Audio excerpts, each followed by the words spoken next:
Hello everybody, it's Zane with Sailing Views coming to you here. I am leaving Fairhope Yacht Club where we had a Viper regatta. It's their annual Dogwood regatta, which we had a couple Vipers come to. It was just kind of a training play kind of event, fun event.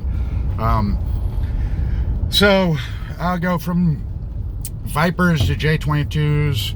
I got a couple days off and then back to Vipers. So the Viper sailing was good for me mainly because it's the first time I got to drive more than one race out of a weekend or two races out of a weekend. So it was pretty good. I actually got a little bit of driving experience for the first time in what seems like forever. It was, let's see, it was blowing anywhere from the lulls was probably 16, the puffs were probably 19. Probably average around that 16, 17 knot range all weekend. We did not sail today, mainly because there was a front coming through. So we sailed 5 races yesterday, on Saturday, and we went out from the start. We did pretty good off the starting line, and about 10 seconds after the start, the tiller snapped, right at the rudder head. So considering we were the pin boat, our issue was I was grabbing the rudder and trying not to round up and attack and round up and tack and hit everybody. So I dove down, smashed up my knee trying to get to the rudder and hold the rudder and keep the boat straight until we could let them play through. That was definitely better than turning a very close start with 4 boats stacked right next to each other into a disaster, because it certainly would have been a disaster. My hats go off to my Commodore and Treasurer at Mobile Yacht Club. They were in a motorboat. They ran in and got a whole new rudder kit off of the Fairhope boat that wasn't out. So they grabbed a tiller and rudder and brought it out to me, and we were able to make the rest of the races. So that was a good thing.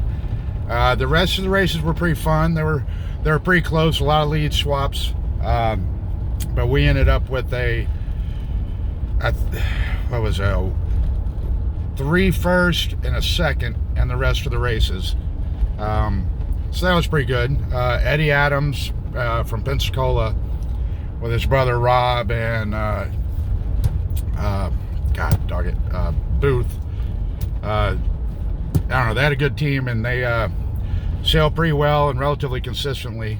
They had good speed and were tough to hang with, but like I said, we managed to get them in the 3 races. They got us in 1, and of course they won the other race that we were DNF in. So they win the regatta with 8 points. We were second with 10, and then we had 2 Gulfport boats that had a bunch of juniors on it that Sam Vasquez and Hugh Hawkins brought over, and they did pretty well. They were really close in the mix, but of course, having a bunch of juniors on the boat, they couldn't quite get the spinnaker up and down as quickly as we could. So, that was a big difference for them. But they sailed very well, and on the first beat and the first run, they'd be relatively competitive. It was just mainly for them getting the spinnaker up and down, which kind of hurt them a little bit. But all in all, those kids did great. I'm really proud of them because it was windy and really puffy and shifty, and it was a good training for them. So I'm sure they learned a lot. I know I did, just having a little bit of time on the tiller, actually just getting to drive for, like I say, more than a short stint and then swap out. That was good for me. So that like I said, it was a good weekend all in all. Sorry, I got the hiccups right now. Well, like I said, I'm coming home from Fairhope.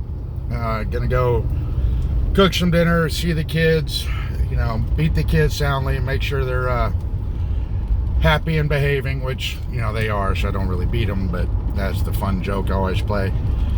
Other than that, man, it was a good time. I had Craig Faircloth and Sean Brennan sailing with me. Sean drove over from New Orleans.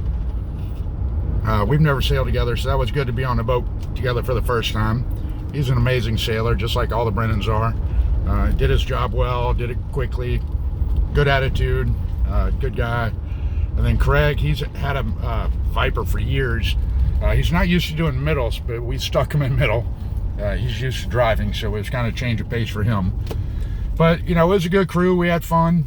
And like I say, it was a good time. We're going to do it again. And if we can ever get a new tiller from Rondar. From what everybody keeps telling me, it's going to take 6 months before we can get a piece of aluminum. It's kind of stupid, but we'll see if the Rondar people watch this. If I can get them to ship something over quickly. But, you know, I learned a few things that I want to get dialed in with the boat. Learned a little more on the rig tune, which, you know, I'm getting pretty adept at, but getting a little more figured out. You know, I sail a little tighter than I normally do on Saturday, and that definitely made it a little easier going upwind and didn't hurt us downwind at all. So yeah, learning a little bit, learning how to play the vang a little better. Not as much vang as you would think. Like I say, I'm getting the rig a little dialed in, so the tuning guy is going to be a little closer than what I'd hoped, and then or coming together a little closer. Other than that, it's time to get the next version of Quantum Sails going for the Vipers. I'm going to try to get up with Zabo and Mark Reynolds next week, or this coming week, and then start talking about the next set and redesigning the next set and see if we can get them dialed in a little better. Like I said, they're not bad now, but the jib's a little flat and the main's a little full, so we're going to try to reverse those two back and just dial in the shape a little better. Other than that, that's where we are. And so with that, I'm pulling into my house. I have to back a boat, and I guess that's it. So here's your Sailing Views update for the week, and I will talk at you soon. Over, out, and bye-bye.